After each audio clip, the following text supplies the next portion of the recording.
at a French masterpiece, masterwork of architecture, you can look at one detail. It might be the texture of the material, a detail, and it explains the aura and the entity of the entire artwork. And that's something I really relate to as an artist and interpreter and composer myself, is that you should look at a snippet of something and understand the entity of the entire piece of architecture. And that applies to music equally.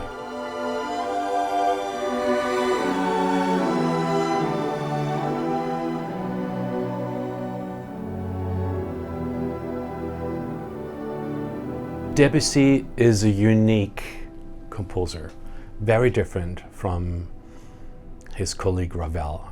It's music that is extremely detailed in notation. It's the concise and precise look at the detail and trying to enhance it in a way so that it starts building bridges to the next event, to the next situation, to the next color, to the next atmosphere. Something I find fascinating. That's why Debussy is on the program. Fauré, very, very different, a lot less detailed. There's a beautiful sense of flow, sophistication. It's very noble music.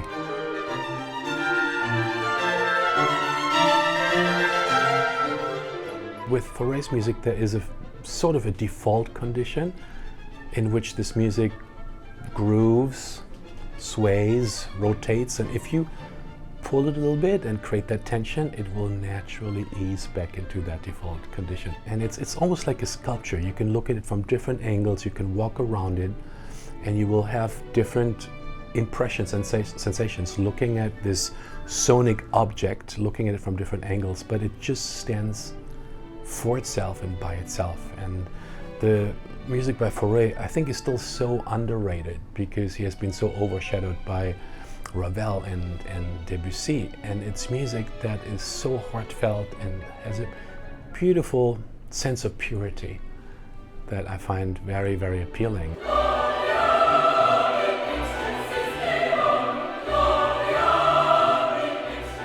The exotic bird on the program is Francis Poulenc. What he does is, especially in this work Gloria, there is, let's say, two different conditions of how this music flows or does not flow. In certain moments it feels extremely square and boxy, and then all of a sudden it releases and eases into the most lush desire to forge a line, which is something that we find a lot in Beethoven's music too. There is something in that work that has a very, very universal expression that speaks directly to the heart, because the form is just so tight, and whenever it just eases for a hot second, we feel all the space inside. I would consider this mostly tonal, but there's always like these funky edges to the music. There's a chord, there's like always one or two music, mostly in the lower register, that doesn't fit the tonal chord, that gives it just some sort of oddness. And something I really love, there's great wit, there's humor, there's irony. I'm very happy to bring this to Kansas City.